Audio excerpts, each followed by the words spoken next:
So I want to say carnivores were nocturnal. Carnivores and bugs were nocturnal. And the mix between a lot of dinosaurs, and dinosaurs were originally, you know what I'm saying, like from Canis Major. That's why Dino was a dog on Flintstones. So during the daytime, a lot of the larger dinosaurs were like herbivorous because the sunshine, the food they ate actually, predicated or connotated the time of day in which they were out. So, every now and then there were some dinosaurs that mixed in with mammals, and they had they started becoming birds and became a little bit more omnivorous. But initially, the beings that came from Sirius B. Sirius B has a brighter sun. It has less magnitude, which means it burns from the core and does not have to magnetically attract fuel. So it had lush vegetation. There were lots of vegetation growing on Sirius B.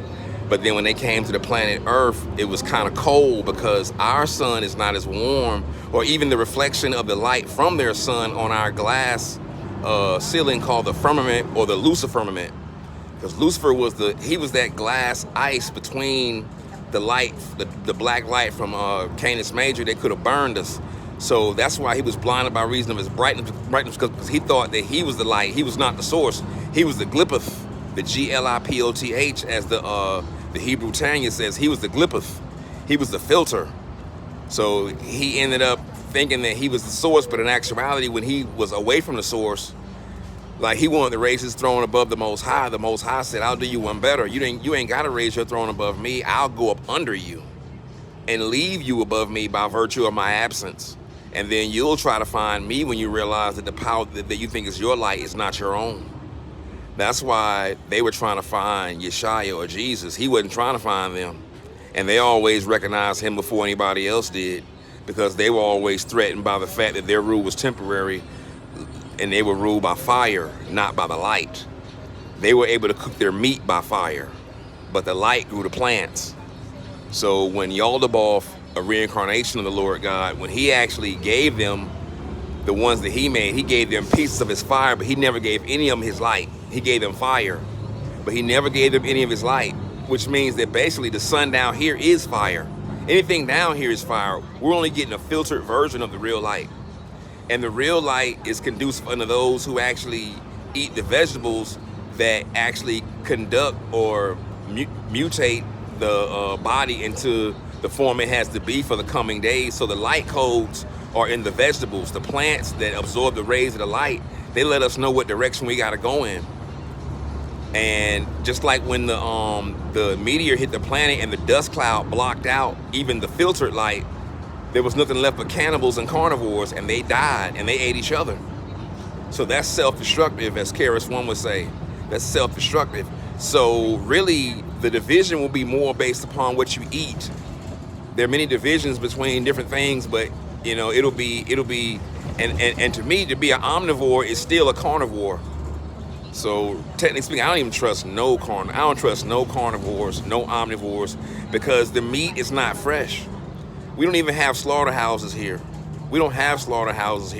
So a lot of the animals are killed based upon a certain speed to supply the demand for the meat, which means they're not killed halal or kosher, which means that as soon as they kill an animal, a spirit goes into that flesh, because those dead things that roam the earth, the Nephilim, they hunger and thirst and they're never fed. So whenever you eat meat, there's also that dying spirit of the animals, chemicals and endocrine glands secreting the fear and the stress that can become a part of you. And there's also whatever's left of whatever tried to get a taste of life. There's so many invisible evil spirits that want to live, if only for a few seconds. That's why when you smoke weed, you eat all these crazy things like you ain't ate for 1,000 years, because that's 1,000-year disembodied spirit that ain't ate in 1,000 years.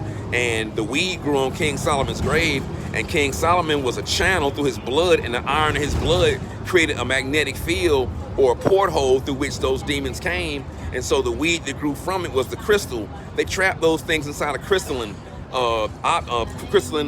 molecular structures, which is the reason why on the movie Wishmaster, he was trapped inside of a crystal, and when you go and get any kind of chemical or drug from the drugstore, it shows the molecular structure of it, showing you that it's trapped inside of hexagonal and polygonal figures, which means that when you light it up and burn it versus eating it, you actually release it, and it grants wishes. It grants temporary information from sources that are not going to help you. That's why in the book of Enoch it said that the secrets of heaven's vault that I've given you are nothing but the weakest secrets. They're only limited to earth.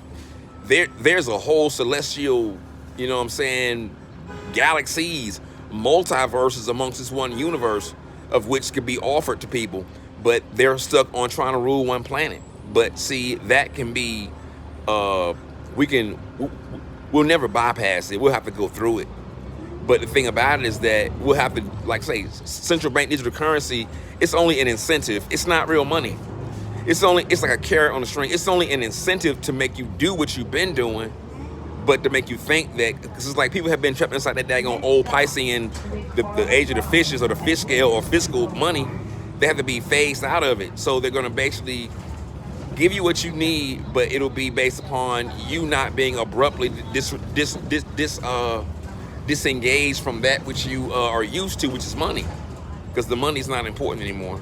It's more so like on Star Trek when they say we do what we do because we like doing it. But Alfred Woodard, she was like, how much y'all get paid? He said, we don't get paid. He said, we do what we do because we like doing it. We find a field that we like to, that we go into, we like doing certain things, and we do it. Thank you, bus driver. And so basically it's like, this is where we are right now to a certain degree, but it's moving on forward. All right. Thanks, bus driver. Take care, man. Pardon me. Right. Y'all take care.